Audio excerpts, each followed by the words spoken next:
Selamat petang, salam sejahtera. Isu hangat petang ini, ahli panel SPRM letak jawatan kecewa tiada siasatan terhadap Azam Baki. Berita sepenuhnya, Edmund Terence Gomez meletakkan jawatannya sebagai ahli panel perundingan dan pencegahan rasuah Suruhanjaya Pencegahan Rasuah Malaysia SPRM semalam. Peletakan jawatan oleh ahli ekonomi itu dibuat selepas mendakwa panel itu tidak bertindak berhubung dakwaan pemilikan saham oleh Tan Sri Azam Baki di sebuah syarikat senaraian awam. Dalam satu laporan media sebelum ini, Ketua Pesuruhjaya SPRM itu didakwa menjadi pemegang saham dalam Gates Global Berhad, dikenali sebagai KBES Berhad.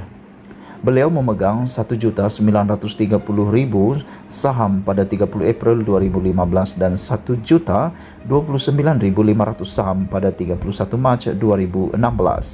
Selain itu, beliau merupakan pemegang waran dalam Excel Force MSC Berhad sebanyak 2.156.000 pada Mac 2016. Dalam surat kepada Tan Sri Borhandola, pengerusi panel perundingan dan pencegahan rasuah SPRM, Gomez berkata, laporan-laporan ini antara lain menimbulkan persoalan yang membimbangkan tentang hubungan antara perniagaan dan penguatkuasaan undang-undang dan situasi konflik kepentingan yang melibatkan Azam. Ini termasuk jika Azam telah mengisytiharkan pemilikan secara besar saham korporat seperti yang diperuntukkan mengikut undang-undang. Turut membimbangkan ialah laporan lanjut mendakwa bahawa bekas Ketua Pesuruhjaya SPRM terlibat dalam situasi konflik kepentingan sekaligus mencadangkan tren dalam situasi ini mesti disiasat segera. Apabila laporan ini dibawa kepada perhatian saya telah menulis kepada anda pada 12 November 2021 meminta anda mengadakan mesyuarat panel perundingan dan pencegahan rasuah untuk membincangkan perkara ini. Anda menjawab serta-merta dengan menyatakan bahawa anda akan memanggil mesyuarat dan anda akan meminta kaki tangan pentadbiran SPRM untuk melakukannya. 2 minggu kemudian pada 26 November saya menulis semula kepada anda. Kali ini saya melampirkan lebih banyak maklumat yang saya terima tentang pautan perniagaan keluarga Tan Sri Azam. Saya menegaskan bahawa maklumat yang saya terima ini amat membimbangkan kerana ia berdasarkan penyelidikan yang meluas. Penulis laporan ini juga telah memberi namanya menunjukkan dia bersedia untuk membincangkan perkara ini dengan panel perundingan dan pencegahan rasuah.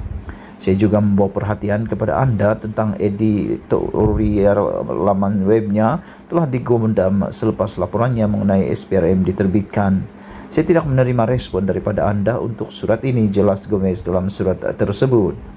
Tambah beliau lagi dalam surat terkininya kepada Borhan pada 14 Disember lalu, sebulan selepas isu ini dibawa kepada perhatian pengurusi panel, Gomez sekali lagi memaklumkan beliau tidak menerima maklum balas sedangkan perkara itu mendesak untuk dibincangkan bersama-sama ahli panel perundingan dan pencegahan rasuah. Saya kemudian menyatakan bahawa jika saya tidak mendengar daripada anda bahawa saya perlu mengemukakan peletakan jawatan saya daripada perundingan dan pencegahan rasuah panel. Sekarang sudah 2 minggu sejak saya menghantar surat ini. Saya tidak mempunyai pilihan selain mengemukakan peletakan jawatan saya yang sepatutnya dilihat sebagai bantahan saya di atas kelewatan pihak tuan sebagai pengurusi panel perundingan dan pencegahan rasuah untuk mengadakan mesyuarat bagi membincangkan isu yang panel ini bertanggungjawab untuk mengkaji semula. Oleh kerana kita, ahli panel ini telah membincangkan semasa mesyuarat sebelum ini tentang keperluan untuk mendidik orang ramai tentang kesan rasuah dan betapa pentingnya kita menilai isu-isu berasaskan rasuah yang dibawa kepada perhatian kita oleh pemberi maklumat serta keperluan untuk melindungi mereka untuk berbuat demikian.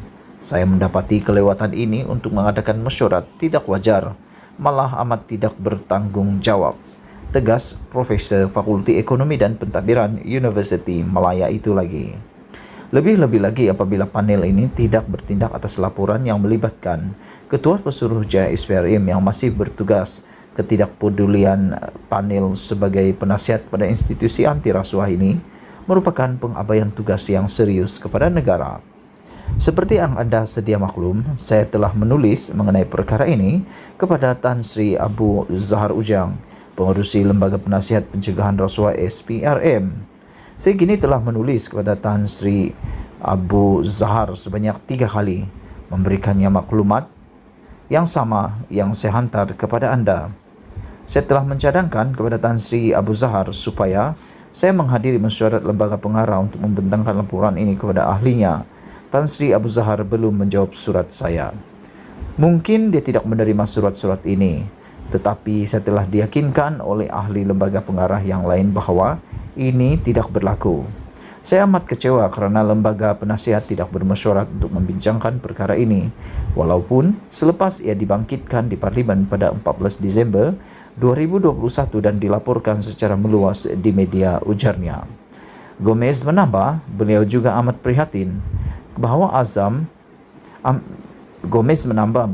ambil perhatian bahawa Azam tidak membuat kenyataan umum mengenai dua laporan yang telah disiarkan, bahkan tidak menjawab kenyataan awam yang dibuat oleh ahli parlimen tentang kepentingan perniagaannya. Sikap mendiamkan diri oleh Ketua Pesuruhjaya SPRM ini, walaupun dakwaan serius telah dibuat mengenai kelakuannya, menjawab reaksi yang diberikan oleh panel ini. Dalam penutup surat itu, ahli ekonomi itu menzahirkan rasa amat kesal kerana tidak dapat meyakinkan Borhan dan Zahar untuk bertindak segera dan terbuka mengenai perkara ini. Saya berharap saya dapat menyumbang kepada usaha bersama-sama ahli-ahli panel perundingan dan pencegahan rasuah dan lembaga penasihat untuk meneliti dakwaan ini dan menentukan bagaimana kita boleh memastikan integriti dan kredibiliti SPRM dilindungi, ujarnya. Sumber dari MJ, dipetik daripada Info Negara Kini. Sekian isu hangat petang ini. Jangan lupa tinggalkan komen anda, tekan butang subscribe dan kita jumpa lagi. Bye-bye.